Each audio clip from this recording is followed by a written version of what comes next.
People who survive death 2 times. Have you ever had the feeling that you were very close to not getting out of an accident? Surely you felt like the luckiest person in the world. Now imagine surviving 7 accidents, 7 times in which the situation could have ended super bad. That's why in this video, I show you 6 people who defied death, escaping from dying 2 or even 7 times.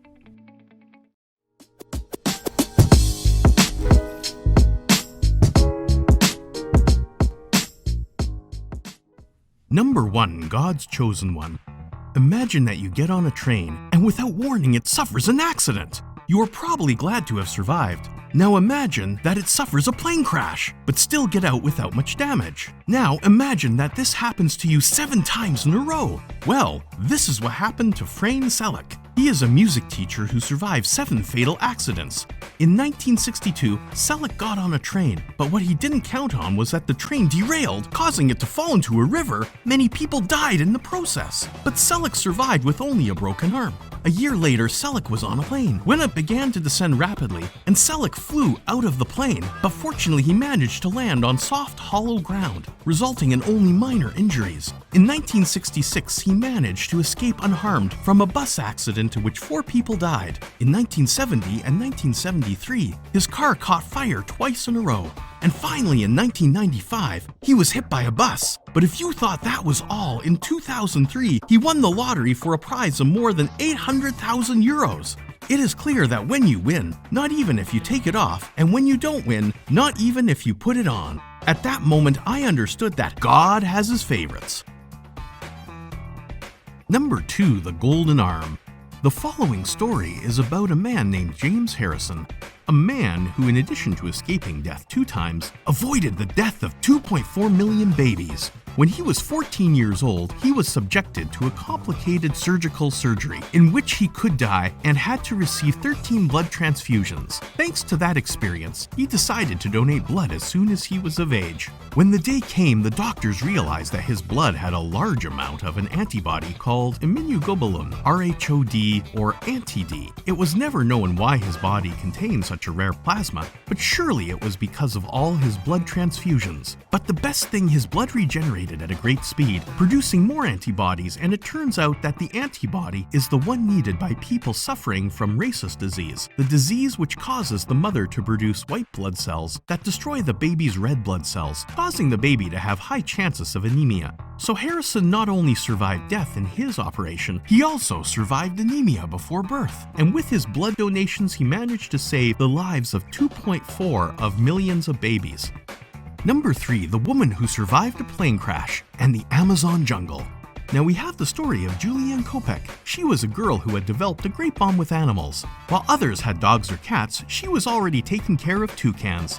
At 17 years old, she had to accompany her mother to Pucallpa. However, the plane suffered an accident, to which Julianne relates, there was a strong turbulence, and the plane was moving up and down. Suitcases and packages fell out of the compartments.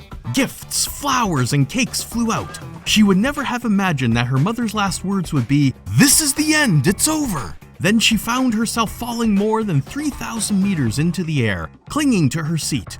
Julianne was unconscious, and the last thing she remembers was that she was on the ground, being the survivor of the accident. The aftermath of her fall was notorious. She had broken her collarbone and the ligament in her knee that prevented her from walking. In addition to some deep cuts in her legs, she suffered another cut on his arm, which became infected and harbored worms a centimeter long. And after 10 days in the jungle, she was rescued, and she says she never felt the jungle was a dangerous place. Number 4. The miner who got trapped. We have the story of James Sizemore, a Kentucky coal miner who was trapped underground in the collapsed mine for 5 days. Against all odds, he managed to survive and was rescued. But a few months later, he suffered a terrible car accident that left him in a coma. Once again, he miraculously survived and made a full recovery. I don't know about you, but I'd rather stay mining in Minecraft. There, the biggest risk is being attacked by an Enderman. That and falling into the lava. If you are liking this video, don't forget to give it a thumbs up and subscribe to keep watching videos like this one. Number 5. He was trapped in an airbag. I will now tell you the story of Harrison Okone, who was trapped for 2.5 days, 30 meters deep off the coast of Nigeria, in the middle of the Atlantic Ocean. He was a cook working on the ship when suddenly it began to fail, and it was then when Okone, after surviving the accident, began to sink. But against all odds, he managed to take refuge and endure days in an air bubble that was formed with the wreckage of the ship. Then one day, divers from the international diving company DCN Diving were exploring the wreckage, and what they expected to find was only wreckage, and ended up finding Okone. He says he thought he would die, and so he began to pray to God. He really knows what it feels like to be a potato chip. They should fix those things, as lately I bought some airbags and was lucky enough to find potato chips. Number 6. The girl who pedaled 70 miles to save her father. I will proceed to tell you Jyoti's story. Mohan Paswan, Jyoti's father, was working in Gurugam village, New Delhi, India. His wife and 5 children were living in the city of Darbhanga, Bihar, where the wife was working as a medical assistant. The family separated in order to meet their household expenses. Earlier this year, Mohan suffered an accident at work and so far had not recovered. Because of the country's quarantine due to the coronavirus pandemic, he was also unable to continue working, so he could not continue to buy his medicines, let alone pay the rent where he was living. I was under so much pressure that I had to give up my medicine to be able to pay for 1 meal a day, said Jyoti's father. Jyoti decided to leave her mom and travel to Gurugam to pick up her father and reunite the family. They started their journey last May 10th. Jyoti pedaled for 7 days and arrived in their hometown last May 16th. The distance in 7 days with her father and luggage, this girl has something, that level of endurance. We can prove it, he told the news agency. Ankar said that the Federation contacted the minor to tell her that they would like her to be part of the group of cyclists who are between 14 and 15 years old. She told them that what mattered most to her were her studies. Then the association confirmed that they would also take care of her education.